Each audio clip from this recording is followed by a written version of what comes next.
Coming up on Channel 8 News, we'll show you bikers working against child abuse and a change in Kansas same-sex marriage laws. We'll also take a look at how Kansas honored veterans and how the U.S. Postal Service is changing for the holidays. But first, let's take a look at the weather. Lacey, what's it like outside today? Thank you, Nick. It's pretty chilly out. It's about 20 degrees out here, some light wind. It's definitely going to be that time of year to start bundling up, but more on that later. Back to you both in the studio. This is Channel 8 News, KKSU LP. For Manhattan and Riley County. From Kansas State University, this is Channel 8 News. Welcome to Channel 8 News. I'm Nick Wall. And I'm Reagan Porter. On today's show, we're taking a closer look at what's happening with same-sex marriages in Kansas and what people are doing around the state to celebrate Veterans Day. We'll also take a look inside Bramlage Coliseum to see the new video board for the upcoming basketball season. But first, today's top stories. Last week, police made an arrest on November 5th on a warrant for rape. The warrant started in Riley County after an incident occurring in early August. Sean Wedgwood was arrested near Custer Hill on Friday. He is currently at Riley County Jail with a bond of $20,000.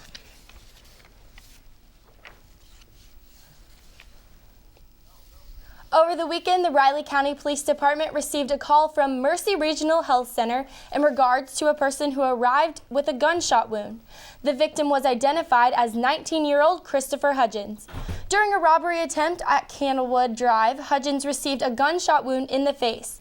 As of this morning, Hudgens is now listed as a suspect in the attempted robbery. He faces charges of attempted aggravated robbery, conspiracy to commit aggravated robbery, and contributing to a child's misconduct. He is being held on a $100,000 bond. On October 29th, Channel 8 reporter Johnny Harvey brought you a story about a couple who was not granted a marriage license because of Kansas's law on same-sex marriage.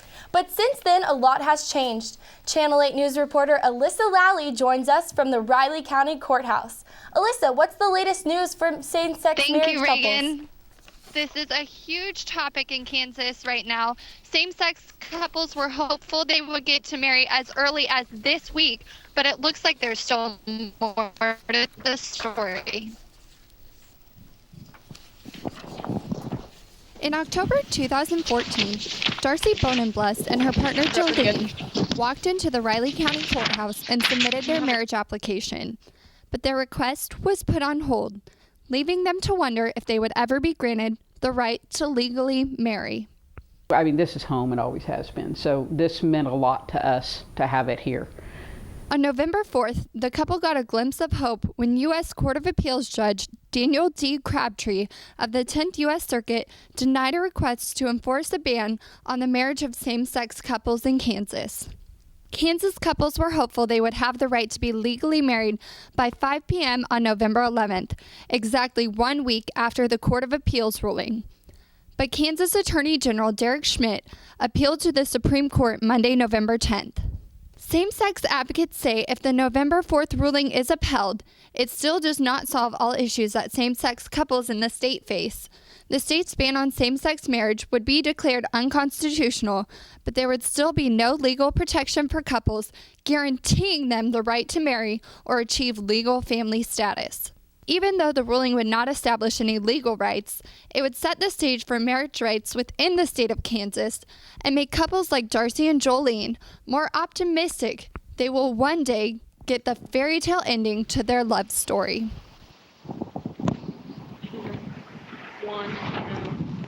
And this is a very complicated issue. If the Court of Appeals ruling is upheld, still have absolutely no legal protection. It's just that the higher courts have said Kansas cannot block these marriage licenses. Thanks for joining us, Alyssa. We will have continued coverage of this story as it unfolds. Elections are over and Governor Sam Brownback won re-election, but now he faces a $279 million budget shortfall across the state. This new deficit has most people worried about where the budget cuts are going to come from, especially with universities. Senator Pat Roberts also won re-election, but that doesn't mean people are comfortable with it in the seats in Washington. There have been a lot of recent concerns that Washington is still very broken and everyone is unsure where national policies are headed. After elections sparked concerns, Channel 8 News caught up with Kansas Senator Jerry Moran, who shared his views on the unrest about Washington. There's this gridlock plus this partisanship that many Americans are very tired of. And so absolutely understand that members of Congress, Republican and Democrat, aren't very popular across the country. People are fed up. We're going to take a quick break, but coming up, we'll see what the United States Postal Service is doing differently this holiday season. And what hot new item at Bramlage Coliseum has people talking. Stay tuned. It was a routine grain elevator inspection until the explosions began. Until a blast tossed him more than 300 feet. Then it became the event that changed Kevin Saunders forever. The body of this K-State alum was broken, but his spirit, well, that spirit not only survived, it thrived. Against all odds, Saunders transformed himself into the world's greatest wheelchair athlete, one of America's premier motivational speakers, and the first Paralympian appointed to the President's Council on Physical Fitness, Sport, and Nutrition. Where there's a wildcat, there's a way. Wired magazine calls him the explainer. His students call him amazing. Over 20 million YouTube views show that Associate Anthropology Professor Michael Wesch is transforming higher education. Translated to more than 20 languages and counting, Professor Wesch's teachings still share one common voice: passion. And whether you're learning live or online, that passion is contagious. And that passion is one of the leading reasons Kansas State University is first among U.S. public research universities in producing U.S. Case Carnegie Professors of the Year. Where there's a wildcat, there's a way. Welcome back to Channel 8 News. I'm Nick Wall. And I'm Reagan Porter. Cold weather coming as a sure sign that the holiday season is right around the corner. And with the holiday season approaching, many people are not only buying gifts, but trying to find ways to send them to distant families. The United States Postal Service is doing things a little differently this year to help those with family in other states. They will be delivering packages not only 6 days a week, but also on Sundays in major cities. The 7th-day delivery will be running from November 17th to Christmas Day. Because of this new change, the agency is expecting growth in business this holiday season, reaching about 470 million packages. Speaking of gifts, Bramlage Coliseum just got a recent upgrade that has a lot of people talking. Channel 8 reporter Dakota German joins us now to tell us all about it. Thanks, Nick and Reagan. If you haven't seen the emails from K-State's athletic director John Curry since October, Bramlage, it's been revamped. K-State basketball fans can finally say goodbye to the old standard definition video board and say hello to the giant HD Jumbotron that now hangs over the court.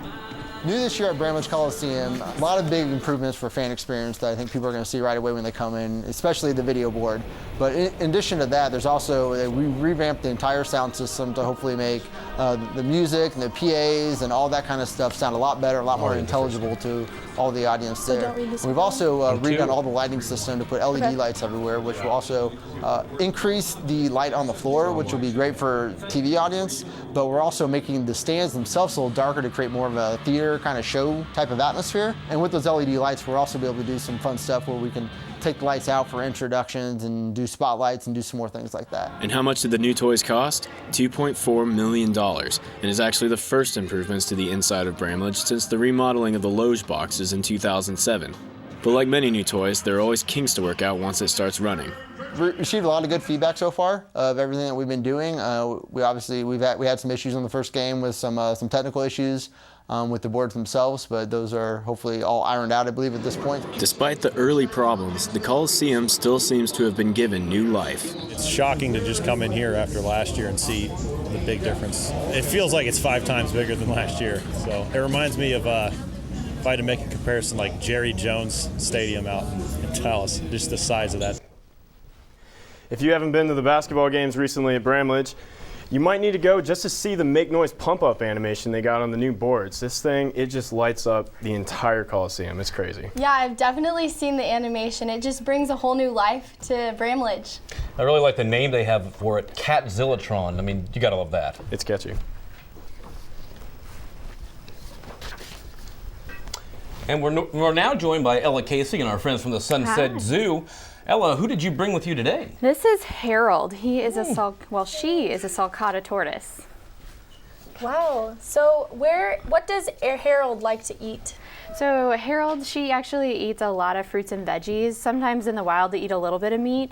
What's really interesting about these tortoises is when they're born, they're about the size of a strawberry, and they will actually grow up to be about 200 pounds. So this will, at some point, will no longer become an education animal. She'll move out to be in a permanent exhibit in the zoo. So I imagine starting from the size of a strawberry and growing to 200 pounds takes an awful lot of time. How long do these guys live? They can live up to 50 years, sometimes longer.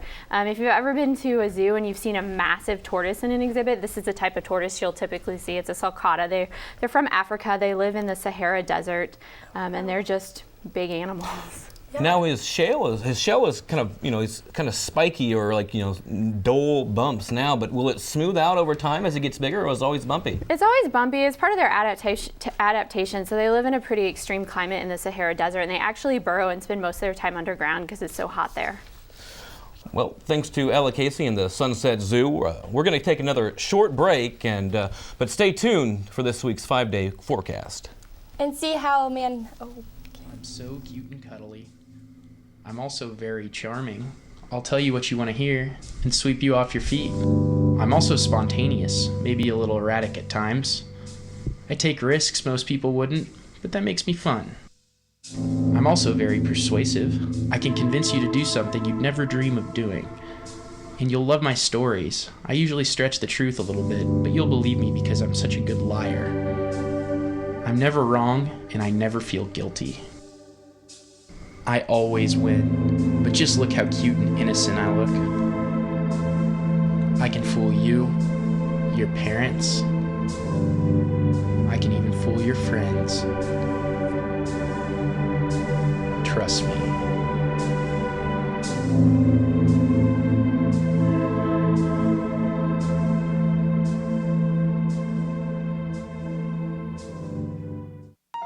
Powerful ideas are sparked by a natural curiosity. It could begin with a single seed or a brilliant ray of light. At Kansas State University, it begins with research that advances the world, where science and creativity meet. At Kansas State University, powerful ideas begin with you. Welcome back to Channel 8 News. I'm Nick Wall. And I'm Reagan Porter. The cold weather is finally making its way to Manhattan. Lacey joins us now to tell us what to expect for this upcoming week. Lacey? Well, it's going to be definitely chilly out, but let's take one more look outside. As you see, workers are definitely bundled up while they're working outside. I'm really glad I'm here in the warm studio. All right. We have our national weather map going on. It's about 55 degrees up in the northwest corner in Seattle, 83 down in California. And as we move over, we got 63 in Denver. And then up in Minneapolis, about 50 degrees. Then over here in New York, about 64. And as we move down south, we got 73 in Atlanta and 81 down in Miami. I wish I was there right now. Well, fall is really random. We got rain up here in the northwest corner. We also have partly cloudy over in California. We got a mixture of rain and snow up in the northern part of the United States. As we move down lower, we got rain down in Texas, partly cloudy over here in Kansas, and it's still sunny down in Miami. Alrighty, down on our Kansas map, snow is already here. There's a 30% chance of snow up here and up here. Then as we go down lower, we have partly cloudy in Dodge City, and also partly cloudy over here up in Garden City, I'm in Colby. Over here in Sedgwick County, it's still partly sunny, and then it's still sunny here in Riley County. But as we come up to our 5-day forecast, Today we have a high of 25, low of 11, and then tomorrow it will be sunny, but we have 29 degrees as our high, 11 down below. Friday we got 35, partly cloudy, low of 22, and then 70% chance of snow this weekend, high of 31, low of 15, and we got high of 30 on Sunday and a low of 16. Definitely felt the cold weather coming in yesterday when I was out on points. What was happening out on points yesterday, Lacey? Yesterday was Manhattan's annual Veterans Day Parade, but before the fun on points, veterans gathered to share their stories. Breakfast is served. What's on the menu? Biscuits and gravy. Biscuits and gravy are an old military meal, if you will. And the more friends, the better. What's the special occasion? November 11th, Veterans Day Parade.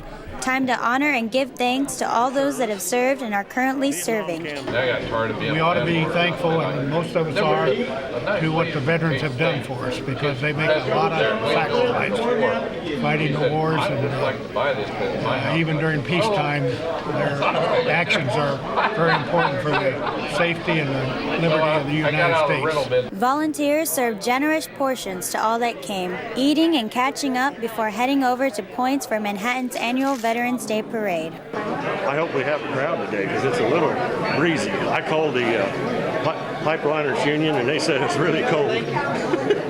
The well diggers, that's it. That's the way, the well diggers. It was a chilly morning. The spectators and marchers alike were bundled up to stay warm against the biting cold.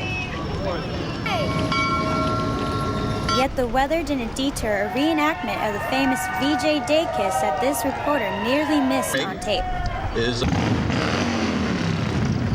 Veterans Day is only one day, but it gives Americans the opportunity to stop and appreciate the sacrifices our soldiers, both past and present, have made to ensure our country's future.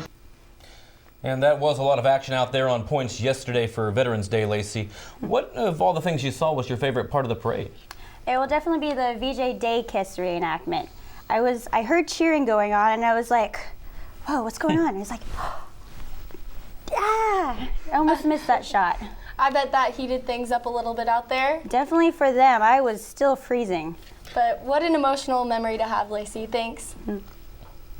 And there were a lot of parades and events across the state yesterday to remember veterans, but one of our reporters got a different experience than most.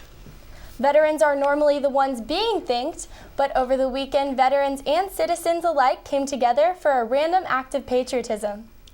Channel 8 reporter Blake Pickett joins us now to tell us all about the emotional sights he got to see. Thanks, Reagan and Nick. While driving, there was a sight that was unlike any other on I-70 overlooking the highway. Stood several veterans, families, and citizens to show their gratitude for those serving our country. 7.5 years in the reserves. I did 32 years in the Marine Corps. I'm a Vietnam veteran, and I spent 3 tours in Vietnam over a period of 4 years. The American colors were flying high, but it's where they were flying that makes this special.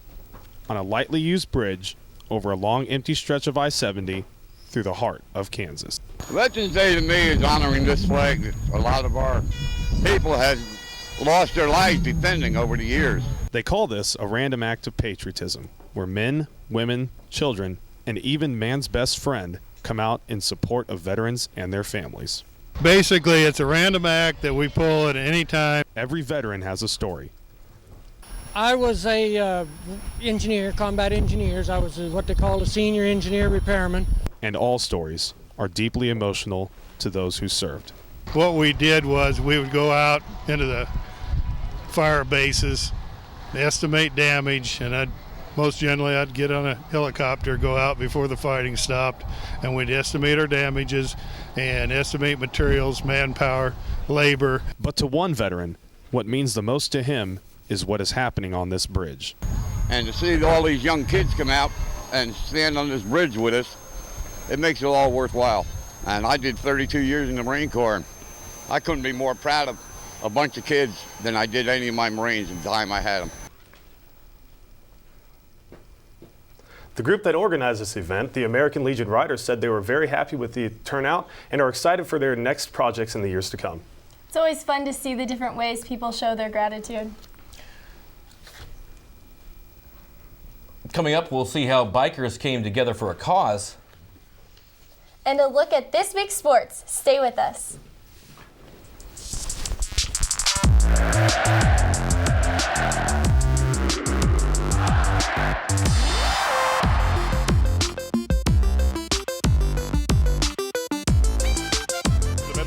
There's the lob, and Foster with the throwdown.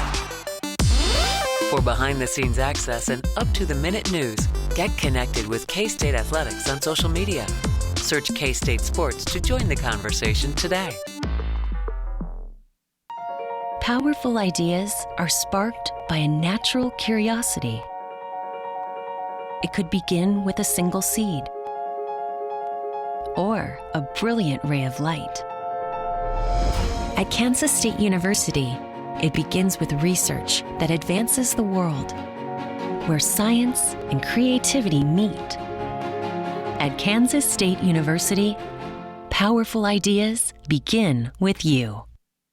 K-State Student Radio brings every game to K-State fans on the Wildcat 91.9. Line's going to take a pitch out to the right. Hubert dices his way up and into the end zone for the Wildcat touchdown. Takes the snap. He's going to roll out. He's going to throw deep over the middle of the field for Tyler Lockett. Catches it. 15-10-5. Touchdown, Kansas State. For all of your K-State sports coverage, tune into the Wildcat 91.9. And welcome back to Channel 8 News. As the riding season ends, there are some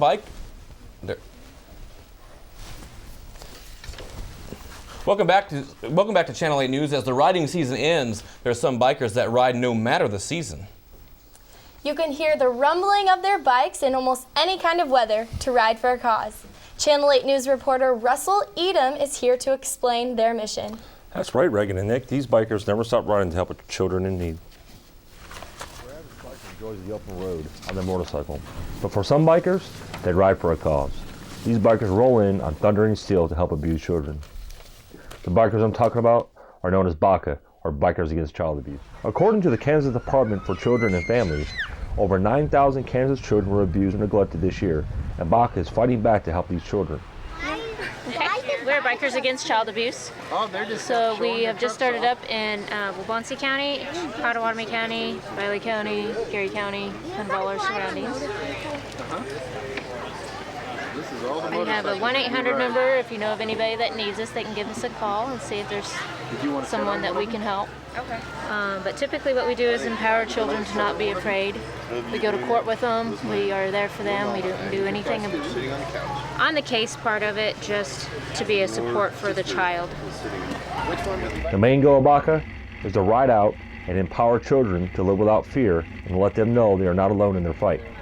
Empower and abuse kids, and that's our main goal. Is a kid that's been abused is go out and empower them to take their life back to them.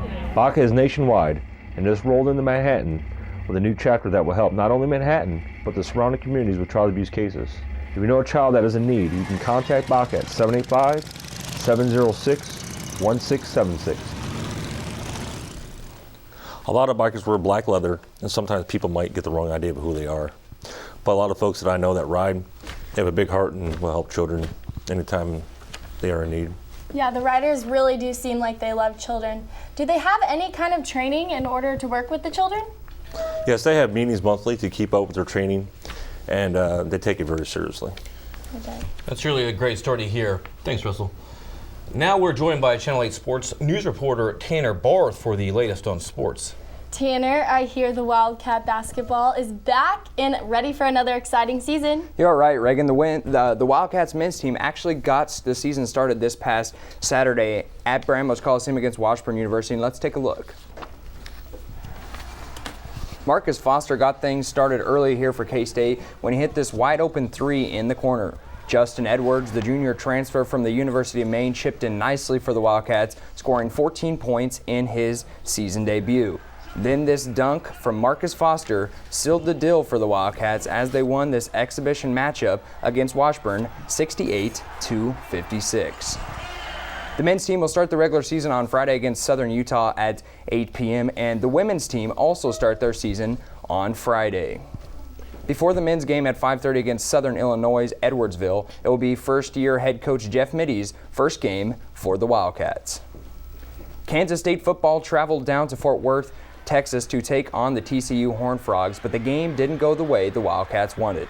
The Cats fell 41-20 in a game that was controlled from the beginning by Trayvon Boykin and the TCU offense. One of the bright spots for Kansas State was the play of senior wide receiver Tyler Lockett, who had 11 catches for 196 yards and a touchdown.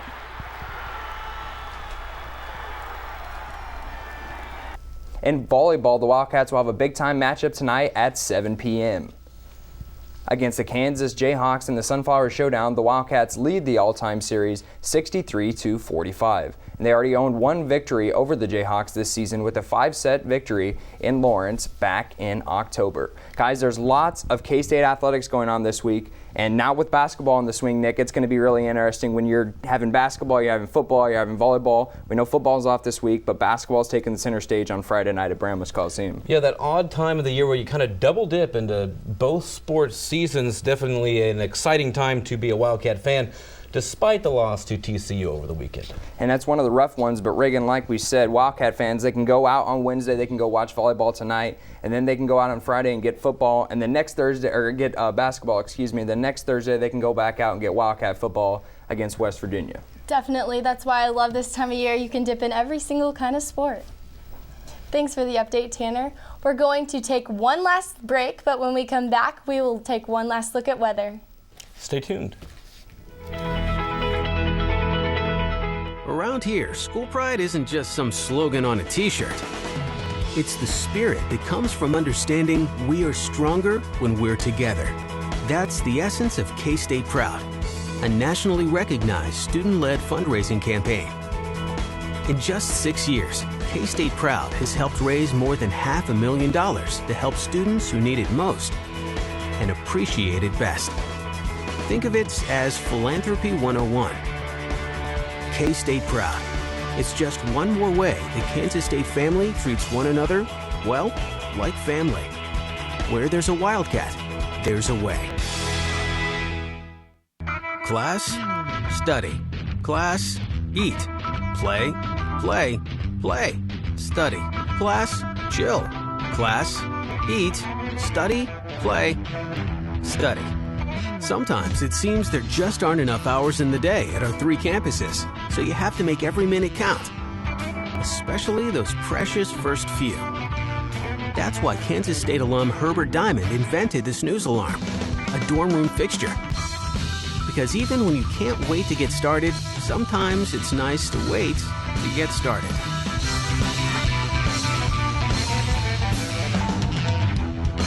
Where there's a Wildcat, there's a way. Welcome back to Channel 8 News. I'm Nick Wall. And I'm Reagan Porter. We have just enough time to take one last look at the weather. Lacey, how's it looking outside? It is still pretty crisp out. It's definitely perfect weather to get a nice hot cup of cocoa and snuggle up to your loved ones. Well, that's all the time we have now in this show. Thank you to all Channel 8 News team. Thanks for watching.